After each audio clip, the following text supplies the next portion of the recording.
পশ্চিম মেদিনীপুরের দাসপুর থানার অন্তর্গত দাসপুর ২ নম্বর ব্লকের চাইপাট এলাকায় অবৈধভাবে মাটি কাটার অভিযোগে অভিযান চালালো পুলিশ। অভিযোগ, কোনো সরকারি অনুমতি ছাড়াই এলাকায় মাটি কাটার কাজ চলছিল। খবর পেয়ে দাসপুর থানার পুলিশ ঘটনাস্থলে পৌঁছতেই মাটি ব্যবসায়ী ও ট্রাক্টর চালকরা ট্রাক্টর ফেলে পালিয়ে যায়। পুলিশ ঘটনাস্থল থেকে দুটি মাটি বোঝাই ট্রাক্টর বাজেয়াপ্ত করেছে। পাশাপাশি গাড়ির মালিক এবং অবৈধভাবে মাটি কাটার সঙ্গে যুক্ত ব্যক্তিদের বিরুদ্ধে ইতিমধ্যেই মামলা দায়ের করা হয়েছে। পুলিশের পক্ষ থেকে জানানো হয়েছে, এলাকায় অবৈধভাবে মাটি কাটার মতো বেআইনি কাজের বিরুদ্ধে ভবিষ্যতেও কড়া পদক্ষেপ নেওয়া হবে। নমস্কার, আমি সাব ইন্সপেক্টর সহদেব মণ্ডল, দাসপুর থানা।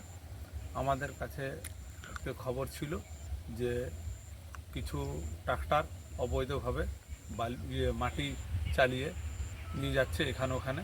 তো সেই খবর পেয়ে আমি এসেছিলাম এদিকে। আমার ইভিনিং মোবাইল ছিল, তো আসার পরে দেখছি যে দুটি গাড়ি আছে, দুটি ট্রাক্টর গাড়ি। সেই ট্রাক্টরগুলো যারা চালক ছিল তারা পালিয়ে গেছে ট্রাক্টরগুলো ছেড়ে। সেই ট্রাক্টরগুলো আমি এখন সিজ করব। সিজার প্রসেস আমি শুরু করছি।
কী নাম আপনার?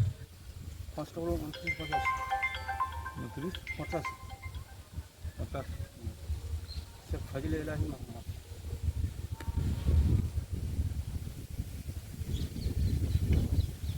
ফজল ইলাহি।